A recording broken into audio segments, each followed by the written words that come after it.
One of the most critical parts of selling is follow-up, and that's not really understood by most people. It's interesting to look at the statistics on that, and what I'm going to do is I'm going to reference a pretty recent article that I saw. Went through a whole series of ways to not only outreach to prospects, but to follow up. And I'll send an email around when I send around this video and also give a link to that. But there's a couple things I wanted to point out in this that are statistics. So I'm going to read to be able to do that. And it talks about sales follow-up cadence statistics. A well put together cadence makes following up very easy for sales reps. Here are some data points about sales cadence to help you build one of your business. So what they say is, on average, high growth organizations report 16 touch points per prospects within the 2 to 4 week time span. Those are emails, texts, letters, etc. 95% of all converted leads are reached by the 6th call attempt. 44% of salespeople give up after one follow-up attempt. 92% of people give up after no sales on the 4th call, and 60% of customers say no before saying yes.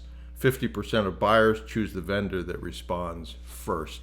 But that's really interesting. 95% of all converted leads are reached by the 6th follow-up attempt. So if you're sending a letter, for instance, and a letter typically will be 2 to 5% response rate, something like that, if you're 5% if you're lucky. If you put a follow-up behind that, for instance, if you send a letter and then you send a follow-up email or you send a follow-up call, that significantly improves the amount of potential sales that you will have. So remember those touch points.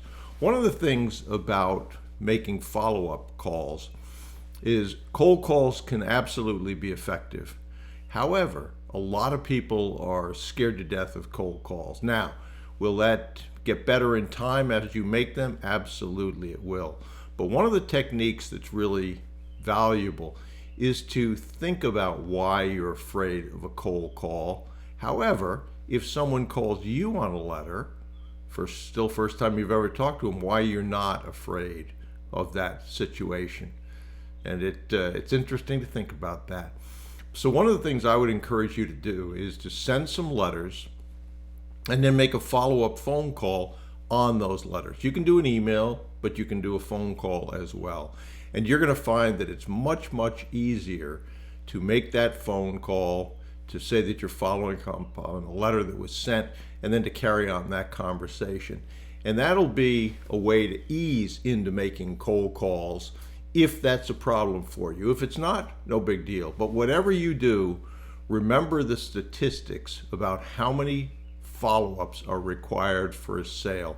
Most people are one and done. Actually, when they say 44% give up after the first follow-up, most people don't follow up even one time. They send a letter, that's it, nothing happens, they don't do anything else. So I will send this article around. It was from IRC Sales Solutions. Want to give them credit for that. It was a well put together piece, and it's got information on not only how to outreach but also how to follow up. And if you're new to sales, these kind of things are important. How to follow up, what measures to use, what you should use as the best techniques to get out, and they go through a lot of them to your prospects. So helpful information, but follow-up is absolutely critically important.